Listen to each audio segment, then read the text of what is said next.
Bueno, en el nombre del Padre, del Hijo y del Espíritu Santo. Amén. Pues el Señor nos mande su Santo Espíritu, que nos impregnemos también del espíritu del evangelista Lucas, perdón, del evangelista Mateo, para poder penetrar en esos discursos, 5 discursos que nos invitan a profundizar en nuestra fe y en el misterio que es Cristo Jesús y el misterio que es la Iglesia. Gloria al Padre, al Hijo y al Espíritu Santo. Como era el principio, ahora y siempre, por los siglos de los siglos. Amén. Pues bien, yo creo que ya con esto es suficiente para escuchar a Ricardo, que como veis, había un profesor mío de antropología y de equilibrio que venía con un folio. Y el folio ese lo dejaba encima de la mesa y empezaba a hablar. Y digo, ostras, todo eso, le sacaré el folio ese. Y luego el folio ese un día se lo dejó allí. Y tenía solamente un garabato, no tenía nada más. Yo digo, este tío sabe. Porque vamos mirando el folio todo el rato y sabe. ¿Ves? Y Ricardo necesita de la palabra para poder expresar, pero también sabe y también todos nosotros pues podemos, ya sabéis de qué va y cómo funciona esto, y entonces pues adelante, no podemos decir otra cosa. Muy bien. Dijimos el último día que hoy íbamos a empezar al revés, que íbamos a empezar con las preguntas. Llevamos 2 sesiones. En la primera hicimos una introducción general al Evangelio de San Mateo, en el que estuve recordando cómo este evangelista, que en la historia de la Iglesia se pensó al principio que había sido el más antiguo. Por esta razón, cuando abrimos un Nuevo Testamento, como el que yo tengo aquí, pues nos encontramos con su obra, la primera de todas. Se pensaba que era el más antiguo. Así lo había dicho San Agustín en el siglo IV. No hablando directamente de Mateo, sino diciendo que San Marcos, en realidad su evangelio, había consistido en una síntesis, en un resumen del evangelio según San Mateo. Y esta afirmación de San Agustín no fue cuestionada, al menos durante 15 siglos. Y bueno, pues en el siglo XIX, un estudioso del Nuevo Testamento, un estudioso que quería solucionar uno de los problemas que tiene planteada la tradición evangélica, y es el enorme parecido que existe entre 3 evangelios, San Marcos, San Mateo y San Lucas, de manera que se había planteado desde el principio cuál de ellos había sido el más antiguo y por lo tanto la fuente de los otros 2, que se parecían muchísimo a ese texto. Y estando investigando sobre esta cuestión, que en el mundo de introducción a los evangelios la conocemos como el problema sinóptico, es decir, cómo solucionar esta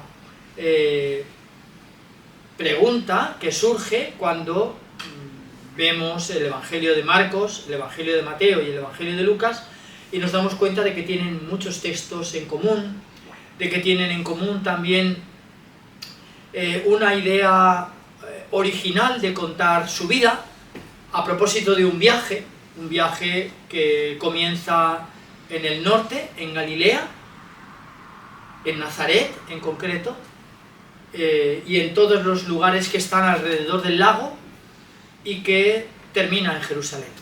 De modo que un viaje, pero además 2 momentos clave, uno al principio y otro al final. El momento del principio es este que recuerdan también de manera unánime, incluso el 4º evangelio. Estamos hablando de los 3, de Marcos, Mateo y Lucas, pero incluso el 4º evangelio también recuerda ese momento inicial, siendo el mismo, que es cuando Juan el Bautista está al lado del río Jordán, se agolpa muchísima gente que se acerca a escuchar su predicación, y este reconocido como un gran profeta en la época de Jesús predicaba la conversión. Se estaba cumpliendo el plazo en el que las profecías del Antiguo Testamento, o mejor dicho, para ceñirnos a aquel momento, las profecías de las Escrituras sagradas parecían intuir la llegada inminente del ungido de Dios, del Mesías, y entonces este momento en el que el profeta Juan el Bautista predicaba la conversión, para que ese momento pudiera hacerse presente. El otro momento está al final de la historia que cuentan estos relatos, que es la vida terrena de Jesús, que como sabéis termina en una montaña, en una colina que hay fuera de las murallas de Jerusalén. Todavía hoy se puede apreciar, sabiendo cuál es el recinto amurallado, no el actual, que el actual es medieval, de Solimán el Magnífico, sino el recinto amurallado que los arqueólogos pusieron de relieve de aquella Jerusalén pequeñita del siglo I, en donde el lugar en donde hoy está un lugar muy visitado, muy frecuentado, desde luego por todos los peregrinos que van a Tierra Santa, y que unos llaman la Basílica del Santo Sepulcro y otros llaman la Basílica de la Resurrección, constituía ese final del viaje. De modo que un viaje para contar una vida, un viaje que comienza en Galilea y termina en Judea, que comienza en Nazaret y termina en Jerusalén, y dos momentos. El inicio, con esta predicación de una conversión por parte de Juan el Bautista, y el final, el profeta Galileo, que ha provocado, si podemos decirlo de esta manera, con su predicación y con sus acciones, un conflicto. Debería decir un grave conflicto desde todos los puntos de vista, social, político, desde luego, también, y especialmente religioso. Un conflicto en el que los responsables de mantener el orden en todos esos ámbitos no estaban dispuestos a que ese conflicto continuase yendo adelante sin saber muy bien cuál iba a ser el final. De modo que, estando investigando esto, vuelvo al principio, tal breve, este problema sinóptico de constatar con perplejidad esos dos momentos iniciales, la predicación de Juan el Bautista y la ejecución de un profeta de Galilea, conocido como Jesús de Nazaret, Yehoshua HaNozri, y al parecer todo eso transcurre en el arco de un año, y los tres coinciden en contar la historia del mismo modo, con la misma idea, un viaje, y durante el mismo tiempo, un año. Y entonces, estando investigando sobre de quién había sido la idea original, y porque claro, cómo supuestamente tres escritos independientes entre sí iban a haber tenido esta idea tan parecida la una a la otra. Total, queriendo dar una respuesta a esta pregunta que a los estudiosos les traía de cabeza, y que, como digo, todavía hoy la conocemos con ese nombre, el problema sinóptico, trato de lanzar una hipótesis que conocemos hoy como la hipótesis de las dos fuentes, pero podía ser cierto lo que sus estudios estaban haciéndole ver. ¿Podía haberse equivocado San Agustín en el siglo IV diciendo que el evangelio más antiguo era el de San Mateo? ¿Podía esta opinión haberse mantenido durante 15 siglos sin que nadie la pusiera en cuestión y él, que estaba estudiando el problema, de repente pensar que no era cierto, que el Evangelio de San Mateo no era el más antiguo, y que no solamente San Marcos no había resumido el Evangelio según San Mateo, sino que por el contrario, San Mateo, para escribir su Evangelio, había tenido a la vista el Evangelio según San Marcos. Bueno, podéis imaginar el bombazo que esto supuso en el siglo XIX. Y este Evangelio, el de San Marcos, que tal vez por estas palabras de San Agustín había hecho que pasara, no voy a decir inadvertido, pero casi sin pena ni gloria, ¿no?, por toda la historia de la exégesis, por todos los comentarios de los grandes teólogos de todos estos siglos que no se habían detenido a leer este Evangelio que, según este estudioso alemán Brede, no solo resultaba que no había hecho una síntesis del relato de San Mateo, sino que ni más ni menos que San Mateo había cogido el suyo propio, el de San Marcos, para tenerlo como fuente y escribir el suyo. De modo que, bueno, pues así surge esta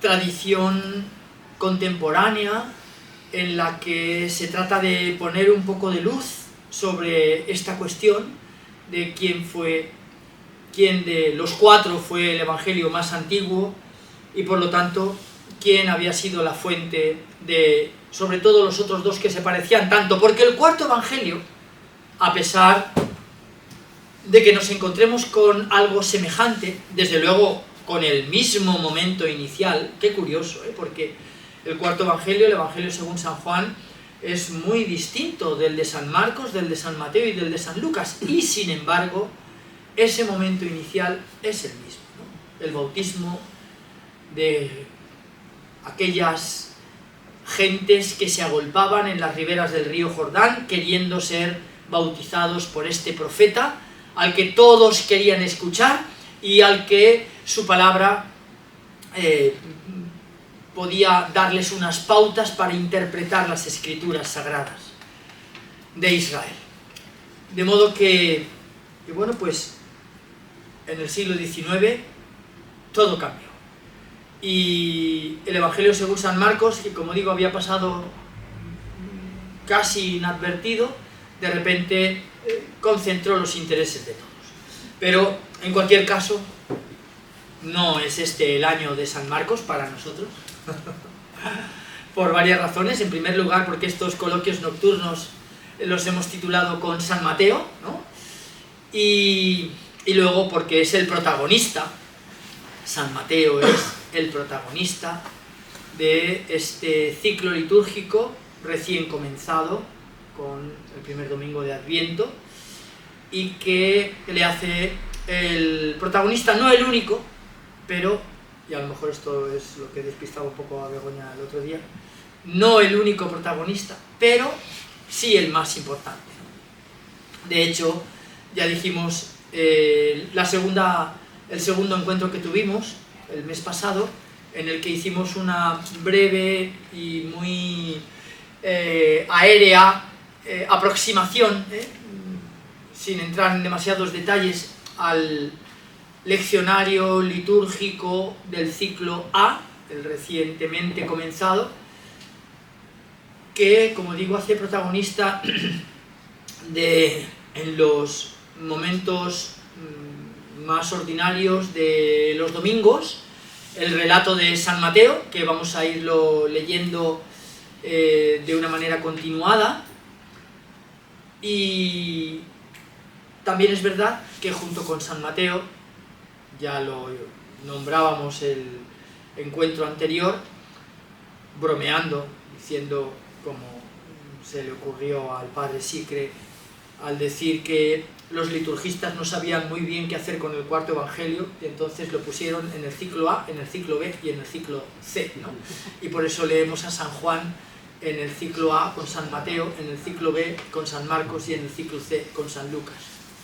Pero bueno, lo cierto es que hay dos razones muy importantes que hemos dicho en estos dos primeros encuentros, y no quiero comenzar como hemos comenzado los otros dos, porque he dicho que íbamos a comenzar al revés, por las preguntas, pero sí quería recordar lo que en estos dos primeros encuentros que hemos tenido, en estos dos primeros coloquios nocturnos con San Mateo hemos visto. Y dije en el primero que el Evangelio según San Marcos, según San Mateo, tenía unos rasgos importantes que releían a San Marcos, ¿vale? Y lo releían en algunos de los capítulos que desde luego no son los principales del relato de San Mateo. Son los capítulos 3 y 4 de San Mateo, los capítulos 8 y 9, también de San Mateo, los capítulos 11 y 12 de San Mateo, los capítulos 14 y 15, y los capítulos 19, 20, 21 y 22. Podemos leer el Evangelio según San Marcos en la versión de San Mateo en estos capítulos que he dicho, en donde San Mateo se limita a... Bueno, se limita, esto sería decir mucho por mi parte, ¿no? Recrea con sus palabras y escribiéndolo de una manera más elegante el relato que había escrito San Marcos por lo menos 3 décadas antes que él. Por lo menos 3 décadas antes que él. Sin embargo, en ese primer encuentro dije, esto no es lo más original del relato de San Mateo.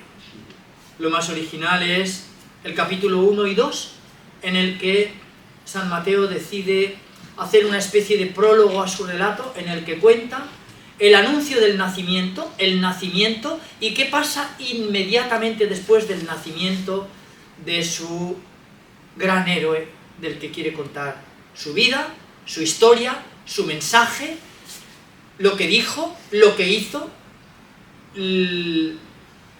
las preguntas que suscitó y que hicieron que tanta gente decidiera abandonarlo todo para ponerse a seguir sus huellas. De modo que capítulos 1 y 2, esto es original de San Mateo. San Lucas veremos que hará algo parecido, pero qué curioso, sin repetir ni un solo relato, ni uno solo, de los que ha contado San Mateo, y al revés. Y digo al revés porque no sabemos quién de los dos escribió primero, San Mateo o San Lucas. Eso sí, sabemos que los dos, y eso lo sabemos hoy con certeza, los dos escribieron después de San Marcos. No solamente los dos escribieron después de San Marcos, sino que los dos tuvieron en su mano el Evangelio según San Marcos para escribir el suyo. Volvamos a la originalidad de San Mateo, capítulo 1 y 2. Y luego nos encontramos con una idea todavía más original de este evangelista. Quiere contar el mensaje de Jesús a través de 5 discursos, como queramos llamar. 5 discursos, 5 sermones, que serían esos otros capítulos que no he nombrado antes. El 5, el 6 y el 7, y que constituye el centro de lo que hoy veremos después de vuestras preguntas, y que llamamos el discurso de la montaña, o el sermón de la montaña. El capítulo 10, que le llamamos el discurso de la misión, o el sermón de la misión. El capítulo 13, que llamamos el discurso de las parábolas, o sermón de las parábolas. Los capítulos 16, 17 y 18, y que llamamos el discurso eclesial, o el sermón eclesial. Y los capítulos 23, 24 y 25, que llamamos el discurso escatológico. Esto sí que es absolutamente original de San Mateo. Veremos que hay unas partes que San Lucas también recoge y que desvelará otro enigma, cuando este tal Brede estaba estudiando en el siglo XIX para dar una solución a aquel problema, ¿qué puede explicar este inmenso parecido entre el relato de Marcos, de Mateo y de Lucas?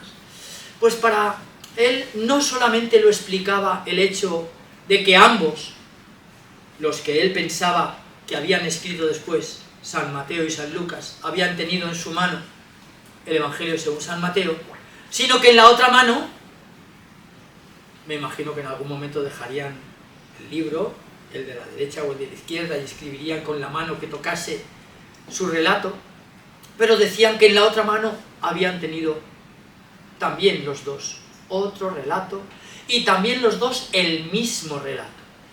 Un relato que las fuentes cristianas primitivas le llaman el Evangelio de los dichos del Señor, sencillamente porque se trataría de un relato que solamente recogía palabras, y por eso le llaman de esa manera, el Evangelio de los dichos del Señor. No recogía acciones, no contaba una historia, contaban palabras de Jesús. Y este tal Brede decía que hay 233 versículos que Mateo y Lucas tienen en común y que no están en Marcos y que tomaron de este otro relato. Bueno, de todos modos diréis, sí, pero el relato de San Mateo no termina en el capítulo 25, en donde yo me he detenido, y es cierto.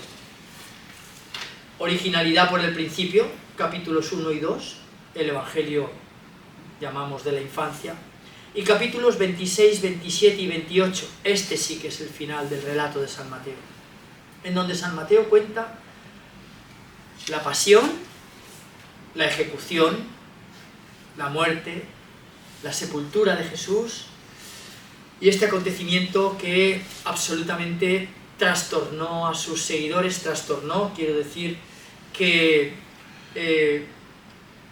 rompió todos los esquemas y todos los planes que aquellos que habían seguido a aquel profeta desde Nazaret hasta el Gólgota, hasta Jerusalén, y que pensaban que todo había acabado con aquella crucifixión, y de repente se dieron cuenta de que no solamente la historia no había terminado, sino que la historia comenzaba precisamente ahí, ¿no? De modo que muy probablemente, y no solo para San Mateo, esos capítulos 26, 27 y 28 fueron su capítulo 1, 2 y 3.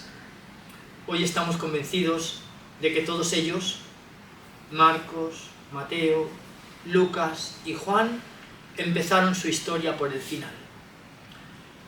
Como esas historias, y lo dije en el primer encuentro, como si viéramos esas películas que a veces vemos en donde aparece una imagen y de repente nos sale en la pantalla 3 años antes, ¿no? Y la historia se rebobina y vuelve para atrás. Bueno, estuvimos hablando de esto el primer día, de este plan, de este comienzo que es el final, o de este final que es el comienzo, de lo que encontramos al final y que en realidad es lo primero que escribieron. Y luego esta idea originalísima de San Mateo de concentrar las palabras de Jesús en 5 discursos. Hay algo que no lo dije el primer encuentro y que de momento todavía no lo voy a decir, porque vamos a empezar por las preguntas que he hecho, ¿vale? Pero yo creo que hay una razón de ser. Hay una razón de ser para esta idea de San Mateo de concentrar el mensaje de Jesús en 5 discursos. ¿Y por qué en 5? Y no en 4 o en 6. Pues también para esto hay una razón. Y en el segundo encuentro, el que tuvimos el mes pasado, ya digo, fue muy sobrevolando, ¿no? de manera muy así de pasada lo que iba a ser la lectura de este evangelista a lo largo de todo el ciclo litúrgico, y de cómo en las grandes fiestas y en los grandes ciclos, Adviento, Navidad, Cuaresma, Pascua, Pentecostés, y las fiestas que a lo largo del ciclo litúrgico están repartidas y que la liturgia nos sorprenderá, como sucedió día de la Inmaculada Concepción, con una lectura que a lo mejor nos descoloca nuestros planes, ¿no? Nuestros planes de lectura, o lo que pensábamos que iba a ser este ciclo A con un único protagonista, que sí es el principal, pero ya he dicho, no es el único, ¿vale? Así es que yo ahora sí me callo, después de haber recordado lo que hicimos en el primer encuentro y lo que hicimos en el segundo, para dejaros participar a vosotros. De hecho, estos encuentros desde el principio los titulamos de esa manera, coloquios nocturnos. Fue San Pablo el primer acompañante de nuestros coloquios, después fue su gran colaborador y amigo, como lo describe en la carta a los colosenses. Todos me han abandonado, tan solo Lucas, el médico queridísimo, sigue conmigo a mi lado, ¿no? Y Lucas fue el protagonista de los años siguientes, primero con el Evangelio, después con los Hechos de los Apóstoles, y ahora pues estamos a vueltas con San Mateo, que bueno, también ese primer encuentro fue motivo para agradecer los dos inmensos regalos que Sergio nos había hecho con sus carteles, ¿no? Tanto el actor protagonista que en la serie de Chosen protagoniza a este Leví el publicano, ¿vale? Que según la tradición sería identificado por la tradición eclesial con el autor de este evangelio del que hablamos, y luego ese otro cartel también magnífico, ¿no? Precisamente de aquel lugar emblemático que es el Monte de las Bienaventuranzas, ¿no? Que es el tema también de hoy, pero no nos vamos a preocupar que sea el tema de hoy. Si hoy no decimos nada de él, será el del próximo encuentro y no pasará nada, porque hoy los protagonistas vais a ser vosotros y vuestras preguntas, ¿no? Y yo dije que aquel lugar me cautivó desde la primera vez que pisé Tierra Santa hace muchísimos años, en 1982, y que luego he vuelto 2 veces 100 acompañando a grupos a ese lugar, ¿no? Y cada vez que voy, aquel lugar sigue cautivándome, ¿no? Con sus bugambillas de todos los colores, ¿no? Bueno, la sorpresa todavía más grande aún fue cuando Sergio hizo la edición y el montaje de lo que había sido aquel encuentro, y la sorpresa de escucharme a mí hablar, escucharme yo a mí mismo hablando, pero contemplando de nuevo ese magnífico paisaje con las imágenes que Sergio había puesto a todos esos lugares que yo iba describiendo, ¿no? Y bueno, pues fue también momento para decir estos 2 magníficos carteles que había hecho de nuestros coloquios nocturnos. Así es que, ahora ya sí, de verdad, me callo, y tenéis vosotros la palabra y empezamos por vuestras preguntas, ¿no? Si en esos 2 primeros encuentros pues hubo así alguna cuestión, que me imagino que sí, evidentemente, que haya quedado en el aire, o que tal vez yo hablara, porque lo hago con atropello, ¿no? Con atropello, y a veces volviendo loco al que está escuchando lo que estoy diciendo, porque voy saltando de una cosa a otra, tratando después de reconducir, ¿no? Y de volver a donde he empezado, porque pues bueno, pues determinadas cosas hacen que mi mente vuele, ¿no? y que vaya de un lugar a otro. Y entonces, pues ahora es el momento, tal vez, de poner orden en lo que fueron aquellos 2 primeros encuentros, y si algunas cosas quedaron así como demasiado enigmáticas o como con necesidad de aclaración, pues como dicen los sacerdotes en los matrimonios, que hable ahora o que calle para siempre. Tenéis la palabra.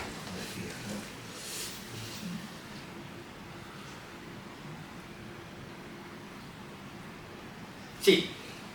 Teniendo en cuenta que digamos, Mateo fue escrito con mucha posterioridad a la vida de Jesús, de acuerdo, según lo que nos contaste.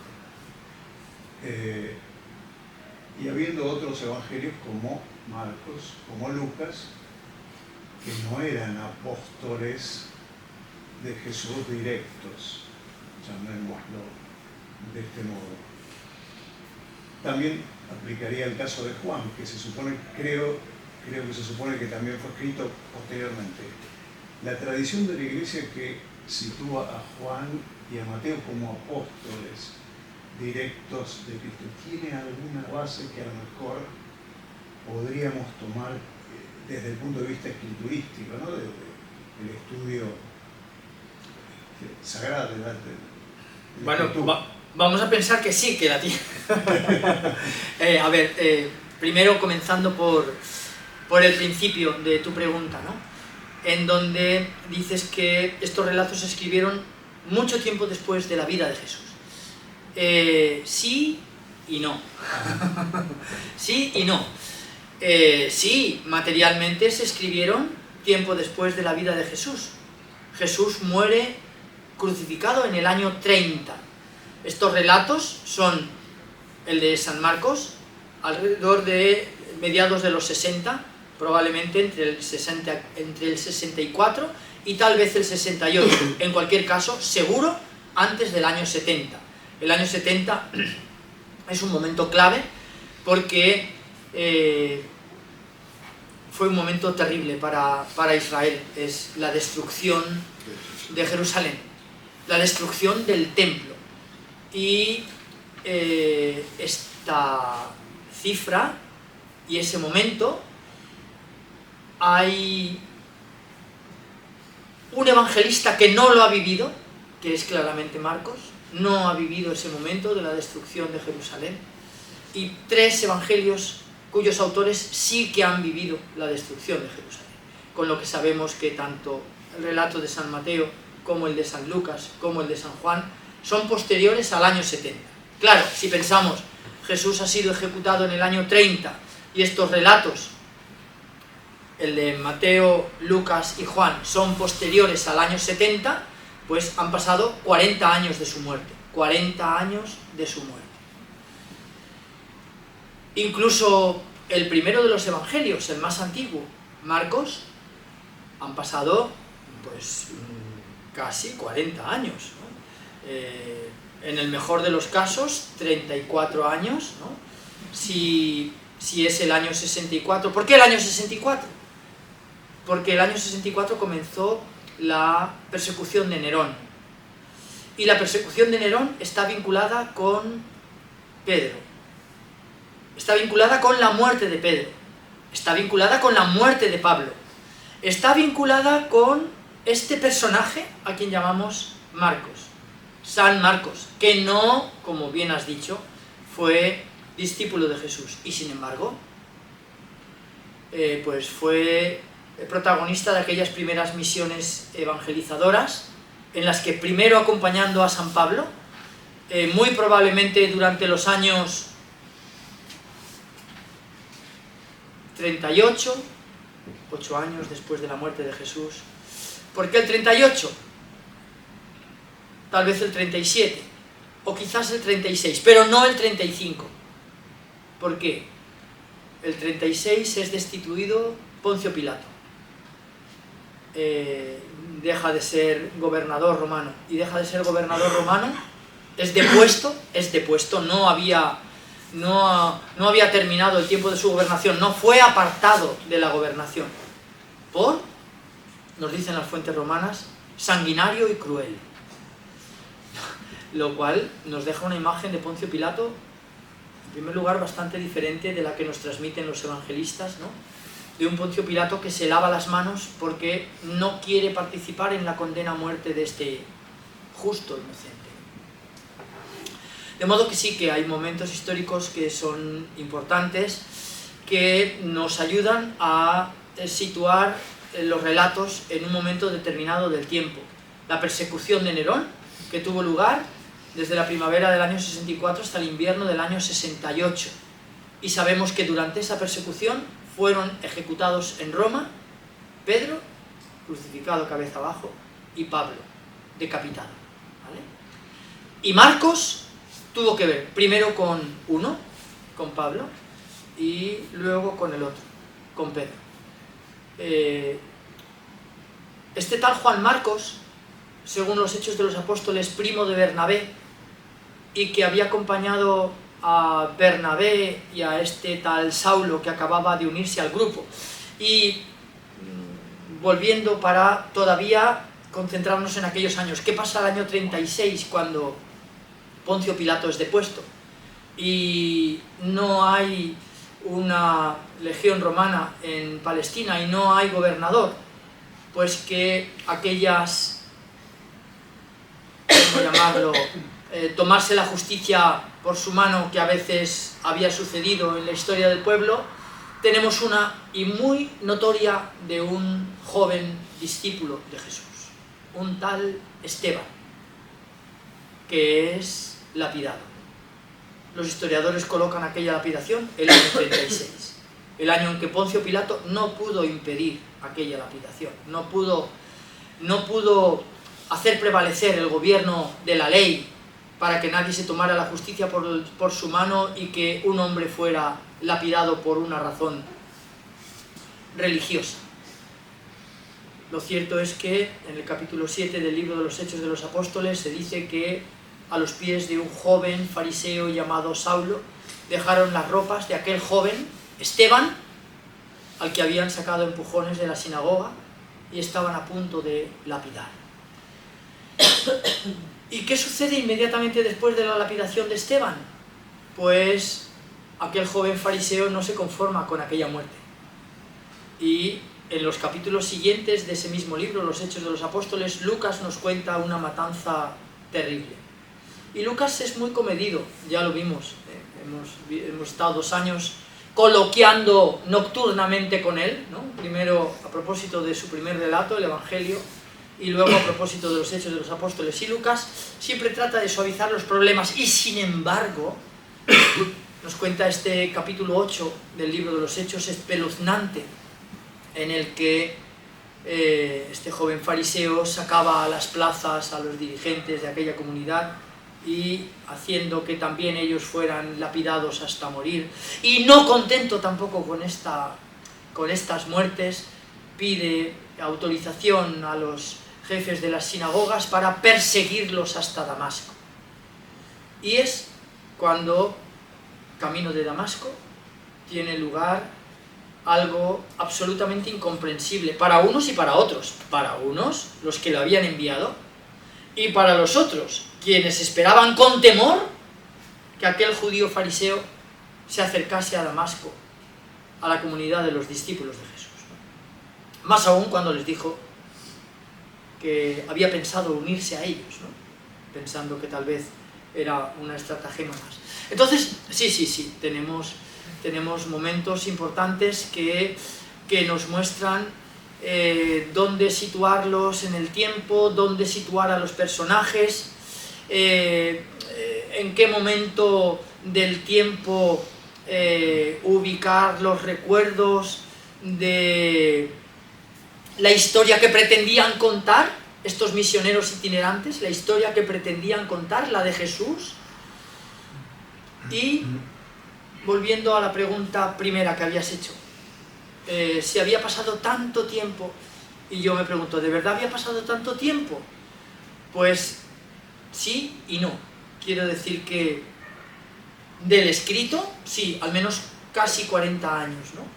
Con el primero de los relatos, el de Marcos, pero... Y a esa respuesta trataron de responder algunos de los coloquios del año pasado. Hoy tenemos la pretensión de creer que el segundo libro de San Lucas tiene muchas más respuestas de las que parece que tiene. Y que esos que al principio la investigación sobre el Nuevo Testamento había titulado los años oscuros del cristianismo. ¿Y por qué años oscuros? Pues porque desde la muerte de Jesús en el año 30 hasta la primera carta de San Pablo a los tesalonicenses en el año 51, que es el primer escrito del Nuevo Testamento, la primera carta de San Pablo a los tesalonicenses, año 51. Han pasado 21 años, ¿no? En el que al parecer no había ningún tipo de documentación que podamos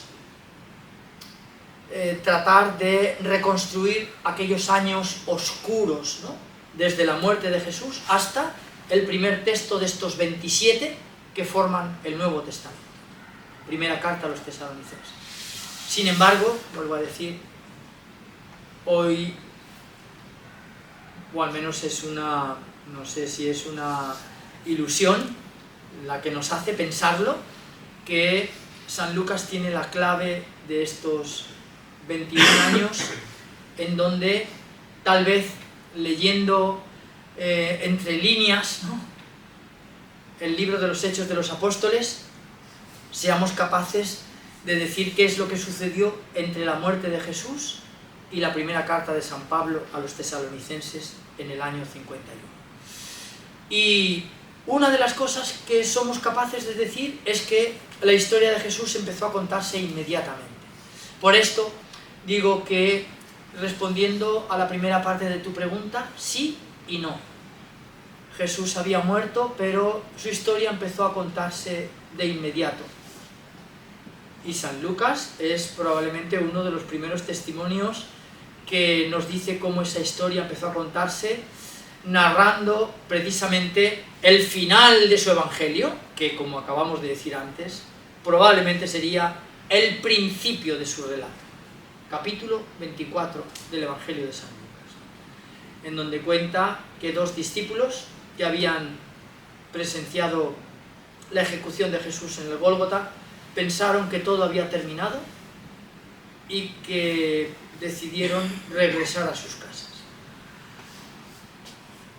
Había sido muy bonito, todos pensaban que estaban acompañando al Mesías, pero aquella historia había terminado de un modo que ninguno de ellos esperaba. Habían ejecutado a su maestro, lo habían ejecutado, no había muerto, lo habían matado. Y lo habían matado como mataban a los asesinos, como mataban a los ladrones, como mataban a los condenados a muerte, a los ajusticiados. Desde luego, un tipo de muerte que probablemente ninguno de ellos esperaba para su maestro.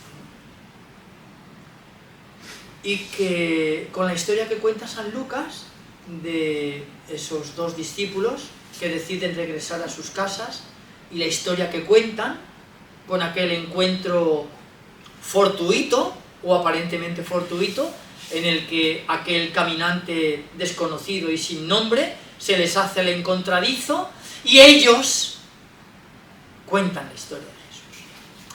Yo me resisto a creer que sencillamente San Lucas esté contando simplemente una aparición del resucitado. Yo creo que San Lucas está contando cómo empezó la historia, ¿no? Cómo empezó la historia, cómo empezó esta historia de que los que habían sido discípulos del Maestro de Nazaret empezaron a contar su historia. Probablemente de una manera inesperada, ¿no? Y probablemente comenzando a contarla sin saber que estaban empezando a contarla, que es todo lo que le dicen a aquel desconocido. Pero ¿cómo eres tú el único que no se ha enterado de lo que ha pasado aquí en Jerusalén estos días? Sí, te hablamos de lo de Jesús, el Nazareno, de cómo las autoridades de nuestro pueblo lo entregaron en manos de los romanos y fue ejecutado y condenado a muerte y crucificado, y su cuerpo fue enterrado. Es verdad que algunas de las mujeres de nuestro grupo nos han sobresaltado diciendo que fueron al sepulcro, pero que su cuerpo no estaba. Y así como no creyéndolas demasiado, ¿no? Le dicen, de esto hace ya 3 días. Se hace de noche, tal vez por una razón de hospitalidad, como así sucede en Israel, ¿no? Todavía hoy invitan a ese desconocido a quedarse porque se hace de noche, a compartir con ellos la cena, se sientan alrededor de la mesa Y parece que Lucas nos cuenta cómo empezaron a contar aquella historia sin saber que estaban empezando a contarla.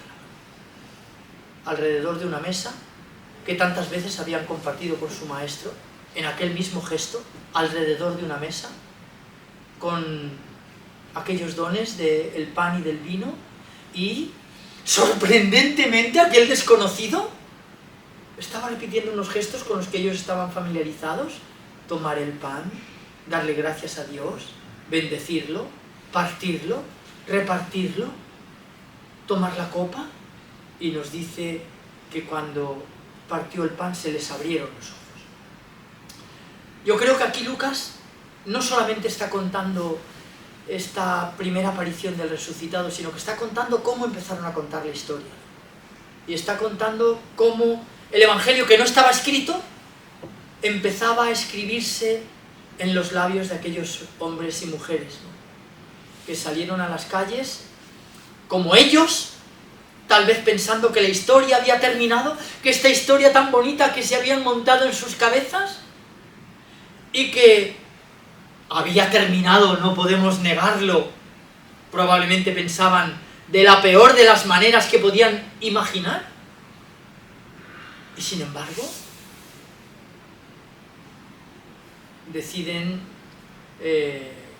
desdecirse, deciden deshacer sus planes, deciden regresar a Jerusalén, a pesar del peligro que corrían.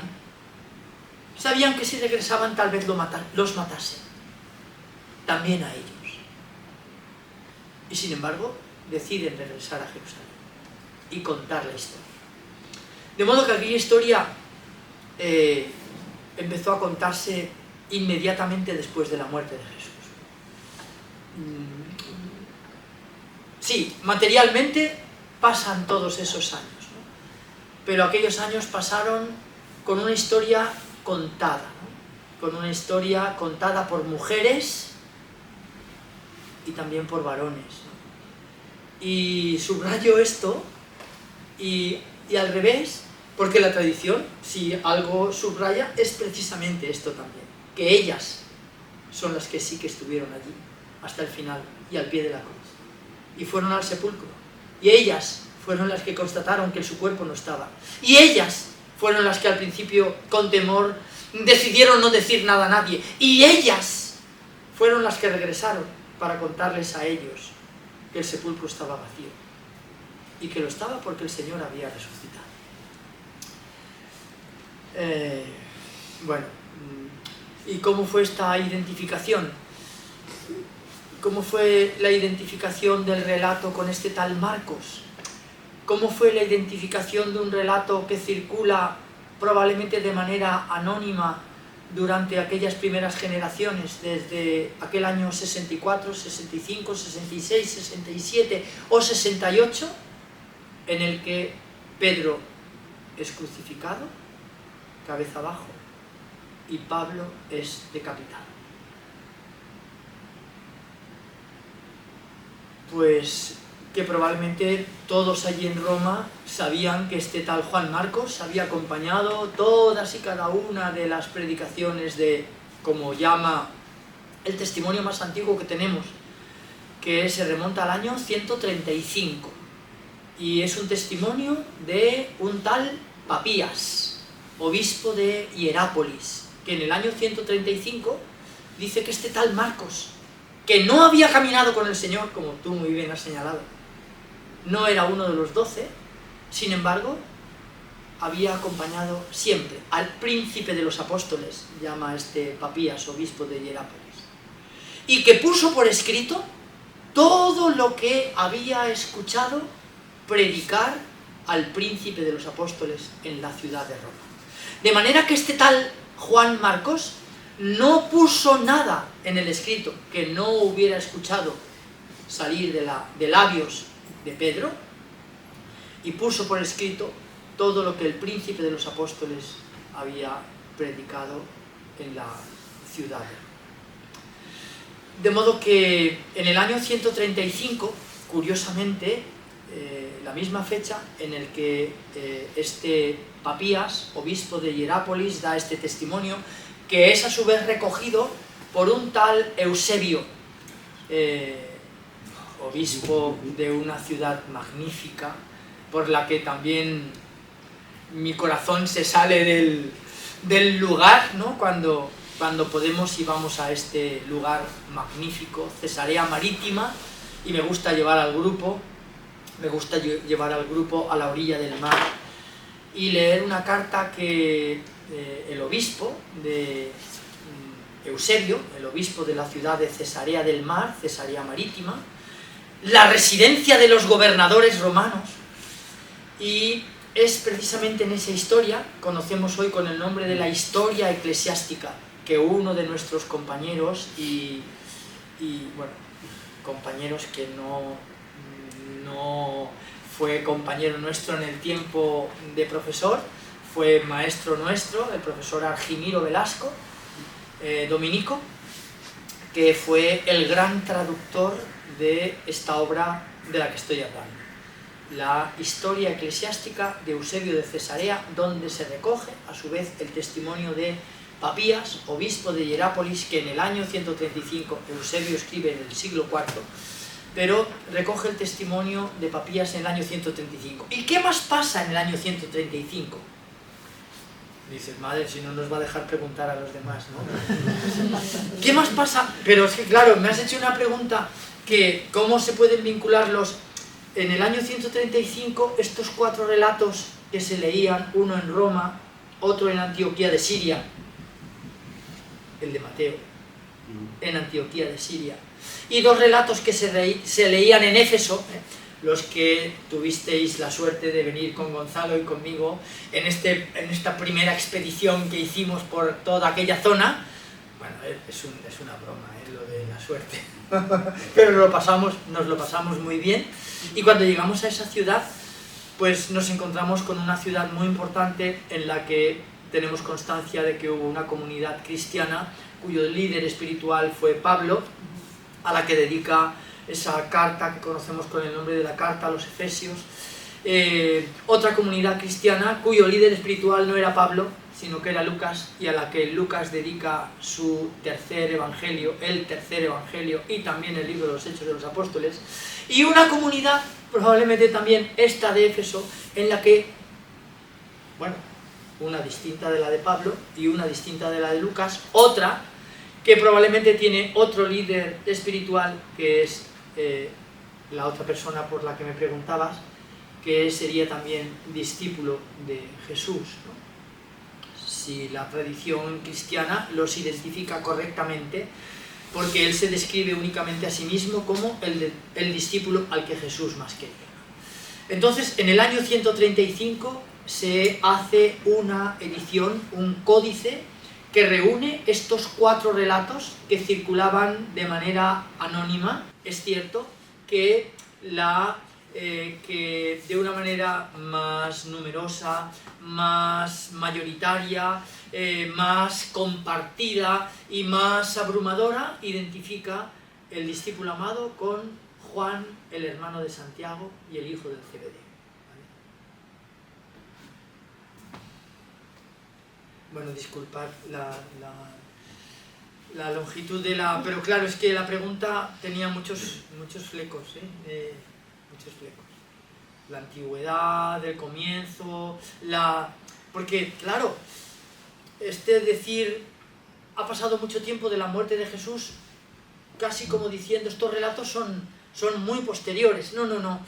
Estos relatos, hoy sabemos que tienen una, sí, larga tradición oral, probablemente también una larga tradición textual que no ha llegado del todo hasta nosotros y que parte solamente podemos reconstruir de una manera hipotética, como por ejemplo ese escrito que Mateo y Lucas sostenían en la otra mano y que no es el Evangelio según San Marcos, y que ambos leyeron, y que no solamente leyeron, sino que decidieron copiar al menos 233 versículos, que son los que el Evangelio de San Mateo y el Evangelio de San Lucas tienen en común y no están en Marcos, y por lo tanto no han copiado de él. Pero sin embargo han copiado de alguien que también escribió antes que ellos, ¿no? Y por esto digo que entre esos textos originales de San Mateo, pues hay algunos que son menos originales que otros, por ejemplo los del primer discurso, porque entre esos dichos de Jesús, esos 233 versículos que Mateo y Lucas tienen en común, pues tenemos mucho de todo lo que San Mateo sitúa en este paisaje idílico que nos mostró Sergio en el primer vídeo, en la edición del primer vídeo, con todos los recovecos del Monte de las Bienaventuranzas, ¿no? Y qué curioso que Lucas lo sitúa en otro lugar, no en una montaña. De hecho, en el relato de Lucas, que allí estaríamos hablando no de los capítulos 5, 6 y 7 del relato de San Mateo, sino del capítulo 6 del relato de San Lucas, y que San Lucas no sitúa en una montaña, al contrario, lo sitúa en una llanura, y sin embargo, con un contenido muy parecido, que comienza con las mismas palabras griegas, Makarioi, hoi, tohoi, bienaventurados vosotros los pobres. Y comienzan los dos igual. Es verdad que con matices. Mateo va a decir los pobres en el espíritu, los pobres por el espíritu, los que el espíritu ha hecho pobres. Bueno, podemos traducirlo de muchas maneras distintas, ¿no? Cuando entremos al sermón de la montaña, entraremos ahí. Nosotros a la tradición oral a lo mejor no le concedemos tanta importancia, porque muchas veces lo que es la palabra, digamos, que pronunciamos por los labios, parece que no tenga ningún valor. Nos fijamos más en lo que es el escrito, ¿no? Es decir, vale la palabra escrita. Y esto en la tradición, bueno, los pueblos semitas todavía está más marcado. De una manera brutal. A nosotros nos contaba un profesor que él sabía árabe, ¿vale? Y fue invitado a una tienda de beduinos. Entonces pasó y vio un Corán. Y el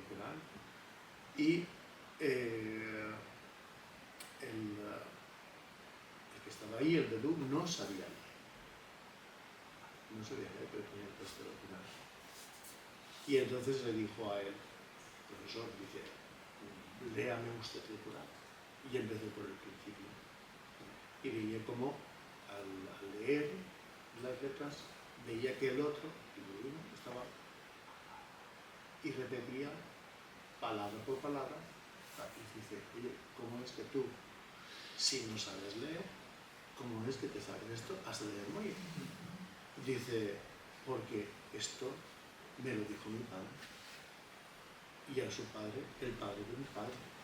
Y así. Es decir, que la tradición oral es algo muy vivo y que muchas veces nosotros, por ese empeño de la palabra escrita, no tenemos presente. Pero hasta los mismos autores griegos, sobre todo cuando se está formando la escritura, tenemos en cuenta que no todo el mundo sabía leer ni escribir. ¿Cómo se contaban las cosas? ¿Cómo la gente sabía de la Ilíada o de lo que es la Odisea? Muy fácil, porque habían juglares como nosotros, el mister de juglaría, que iba narrando las historias, ¿vale? Narrando esa historia que había escrito Homero. En este caso es diferente, no ha escrito Homero, sino no es porque lo hayan escrito después se cuenta, sino es lo que está escrito, ¿vale? Es la precipitación escrita del texto oral. Además, el mismo Platón, por ejemplo, en una de sus obras, en el Pedro, dice, hablando de lo que es la escritura, sin despreciar la escritura, ¿vale? Dice, pero claro, no expresa la palabra, no dice. Es decir, las letras no dicen más allá de las letras. ¿Por qué se empeñaron esos primeros discípulos de ir a contar enseguida? Es verdad. Nos hemos encontrado con el Señor. Y solamente habían visto para un gesto. que era parte del pan. ¿Por qué lo hicieron? Impulsados por el Espíritu, sí, de acuerdo. No seamos tan espiritualistas. ¿Por qué? ¿No veían ahí que algo había pasado en ellos? Que valía la pena contarse, narrarse. Es decir, porque tocaba su vida. Llenaba de sentido, de una luz totalmente nueva, lo que habían vivido con esa persona durante 3 años. Yo imagino que esa manera de contar las cosas es la que muchas veces, o el valor que normalmente tiene la palabra y la palabra dicha, normalmente ahora mismo es algo que deberíamos de recuperar o tener muy presente, más presente. Un pueblo de palabra es un pueblo de memoria, y el que hace memoria lee su vida, o es un pueblo que lee su vida desde un acontecimiento, desde acontecimientos que son y que le marcan, que son fundamentales para él. Un pueblo con memoria es un pueblo muy humano, porque para tener memoria hace falta el intelecto, pero hace falta más el corazón. Y cuando uno siente y piensa desde el corazón, la memoria actúa y es viva, es eficaz, es creadora. No solamente es creadora, sino que es capaz de engendrar aquello que he vivido, por tanto es dadora. Por eso hacemos memorial de lo fundamental, de las palabras de Jesús, que están en los 4, perdón, en los 3, en el cuarto no, pero que se ha contado de otra manera, esa entrega. Y ese memorial es actualidad, se hace presente. Por eso la palabra siempre hace presente, desde nuestra memoria o desde lo que nos han contado, no como una historia, sino como algo realmente, algo real, algo que es digno de contar. Porque no todo no se cuenta, pero siempre hay algo que es digno de contar. ¿Y por qué es digno de contar? Porque toca nuestra vida, porque lo merece. No sé, recuperar esa tradición oral para mí es fundamental en todo pensamiento, por lo menos en el pensamiento actual y en lo que es a la hora de interpretar la Sagrada Escritura, a la hora de interpretar muchos textos. De hecho, el mismo Nuevo Testamento incorpora, por ejemplo, Pablo incorpora un himno, el de los Filipenses, por ejemplo, que se cantaba en la liturgia, es decir, cuando se reunían los primeros cristianos en las casas, ¿a qué? A recordar lo que había dicho Jesús. La tradición oral es muy importante. Y por eso nuestra Iglesia no solamente es sola escritura, que ya es un precipitado de una tradición oral, sino además es la tradición y la Sagrada Escritura. El hijo. El católico siempre se no sé por qué, pero siempre va tradición y Sagrada Escritura.